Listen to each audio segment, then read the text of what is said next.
অনূর্ধ্ব 17 belt wrestling, পেনকেশন ও মাস wrestling এই তিনটি ইভেন্টে জাতীয় চ্যাম্পিয়ন হয়েছেন ত্রিপুরার গর্ব কমলপুরের প্রদীপ সিনহা ও কল্যাণী সিনহার মেয়ে লক্ষ্মী রানী সিনহা। তিনি ত্রিপুরা সহ পাঞ্জাব, হরিয়ানা, দেরাদুন, উত্তরাখণ্ড সহ বিভিন্ন রাজ্যের জাতীয় স্তরে অংশগ্রহণ করে একাধিকবার চ্যাম্পিয়ন হয়ে জাতীয় স্তরে স্বর্ণপদক লাভ করেন। তার এই সাফল্যের পেছনে রয়েছে তার অদম্য ইচ্ছা শক্তি ও প্রতিভা। কোচ আম্বর আলী গত 4 বছর ধরে লক্ষ্মী রানীকে কোচিং দিয়ে আসছেন। তিনি বলেছেন, ছোটবেলা থেকেই তার মধ্যে তিনি প্রতিভা লক্ষ্য করেছেন, তাই বিভিন্ন ইভেন্টে তাকে কোচিং করিয়েছেন। লক্ষ্মীর অধ্যাবসায়ের জন্য সে এত দূর এগিয়ে যেতে পেরেছে। জাতীয় স্তর থেকে সে এখন আন্তর্জাতিক স্তরের খেলায় অংশগ্রহণ করতে প্রস্তুত, কিন্তু বাদ সাধছে তার দারিদ্রতা। আন্তর্জাতিক স্তরে খেলতে গেলে আর্থিক সঙ্গতি থাকা চাই, এ ব্যাপারে চিন্তায় মগ্ন ফেডারেশন কর্মকর্তা সহ কোচ আম্বর আলী।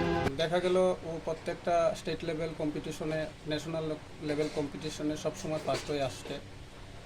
হরিয়ানা, পাঞ্জাব, দিল্লি এমন রাজ্যকে হারিয়ে সবসময় ফার্স্ট আসছে। তো ট্রেডিশনাল রেসলিং অ্যান্ড পেনিট্রেশন 7 বছর ধরে আমরা ত্রিপুরাতে চালিয়ে যাচ্ছি। আজকে একটা জায়গাতে এসে পৌঁছেছে। ত্রিপুরার স্পোর্টস মিনিস্টার আমাদেরকে বিশেষভাবে সাহায্য করছেন। এদিকে মেয়ের সাফল্যের জন্য তার মা কল্যাণী সিনহা বলেছেন, অভাবের সংসারে থেকেও মেয়ের সাফল্যের জন্য তিনি গর্বিত। কোচ আম্বর আলী থেকে শুরু করে ফেডারেশনের কর্মকর্তা সবাই তাকে বিভিন্নভাবে সাহায্য করেছেন। তাছাড়া খেলার পাশাপাশি মেয়ের পড়াশোনাও তিনি চালিয়ে যেতে চান, তাই তিনি সকলের কাছে সাহায্য প্রার্থনা করেছেন। আমার যে কোচ স্যার আমাকে সাহায্য করেছেন আমার মেয়েকে এতটুকু আগে নেওয়ার জন্য।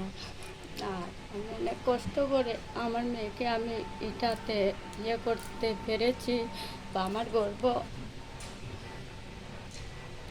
আমি অর্থের দিক দিয়ে অনেক কষ্ট আছে, আমি পারতেছি না। আমার লক্ষ্মীর এই সাফল্যের জন্য গোটা গ্রাম সহ মাদ্রাসা, দ্বাদশ শ্রেণী বিদ্যালয়ের শিক্ষক শিক্ষিকারাও গর্ববোধ করছেন।